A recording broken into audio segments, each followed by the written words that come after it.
We read in Genesis 15 where the Bible says that Abraham believed and it was counted to him for righteousness. You know what we read about in Genesis 16? Genesis 16, with the influence of his wife, Abraham decides to get one of his servants pregnant so that he'll have a child. He gets Hagar pregnant. She bears him Ishmael.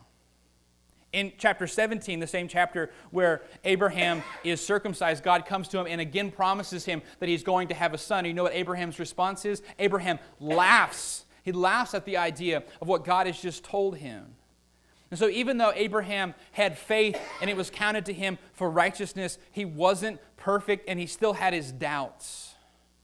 And if you're here this morning and you say, I don't know, I'm not sure, I've got some doubts, That's okay, because Abraham wasn't perfect, but he believed and he trusted God's promises. And you don't have to know how everything's going to work out, and you don't know how God's going to do it, but you can have faith that He will. You don't have to have all the answers to believe that God does have all of the answers.